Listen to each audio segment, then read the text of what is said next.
When I was at the normal age to go to school, and I started school in Scotland in public schools, kindergarten was held in an older school building, actually an old church, and it had many steps, but by that time I was able to do steps okay. I had a single leg brace on my left leg, and I walked with forearm or sometimes called military crutches. And I could pretty much take care of myself. And kindergarten was, it was okay, and the teacher was really nice and everything. I mean, I was picked dead last for pretty much everything, but I'd kind of gotten used to that to some extent. When I then went to the regular Scotland grade school and started first grade, went reasonably well, but I ran into some issues, and as we went through and got into second grade, and at that time I pretty much could take care of myself, and I went to the bathroom by myself and did everything that a normal kid would do and everything like that, and I was in many ways a normal child, except for, of course, I walked with crutches and a brace. And I could normally get up okay if I fell down, and if not, my brothers, Mike and Jim, were also in the building, and then by that time, John as well. And they usually could help me if there was an issue and stuff. And in fact, my great uncle Erhard Sternhagen also was the janitor there, and he could maybe help somewhat too. There was some issues though, because the second grade teacher was an older lady, and she really didn't like the idea of me being in her class. Now, I knew that. One of the things that's often true about disabled people is they tend to be a little more aware of things like body language and stuff like that. I attribute part of that to being that I tended to spend a lot of time observing life rather than being part of it. And so I got a feel for that, and I knew she didn't like me.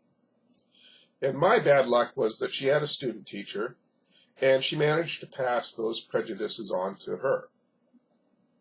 And then they ended up hiring her for that teacher to teach third grade, the student teacher. Third grade was on the second floor, and there's steps in the building, of course. And I was always pretty aware of not wanting to be an issue, not wanting to be in the way, not wanting to cause problems. So I would try to be out of the way and either go up early before the bell rang or wait until everybody had gotten up the stairs. Now, at that point, I had two speeds really, slow and really slow. And going up steps was really slow. And there was a rule about when you went up the steps that you no passing on the steps, and you had to go up one side and down the other side. It was kind of how it was. And one day I got caught about halfway up the steps, and this line was when the bell rang, and there was a line forming behind me and the kids, and they're all trying to hurry me on, which didn't help at all. And when we got up to the landing, and one kid went running around me, and I grabbed him and threw him against the wall and proceeded to keep going up steps while he went running around and told the teacher, who my teacher, the third grade teacher, didn't happen to be in the room at the time. It wasn't up there yet. But the fourth grade teacher was, and I explained to her what happened and made us both go sit in the room and until my teacher got there, and then I heard them out in the hall arguing about what had happened and stuff. And long story short, I ended up having to stay in at recess and things like that for a couple of weeks, and he didn't really get anything happen to him. And the problem was that I was starting to have aggressive behavior, and because of things like that, it really wasn't so much the other children, but just, fighting against the powers that be and things like that. And and I had my crutches, which they were extensions of my arm, really, and I knew how to use them quite well. Basically, I was carrying around 2 aluminum bats with me wherever I went, and again, I knew how to use them quite well. So there started becoming problems, and one of them, kind of an illustration of that, my little brother John, who I call him my little brother, but he's actually 6 foot something and quite a bit larger than myself, but he's still my little brother because he's a year younger than me.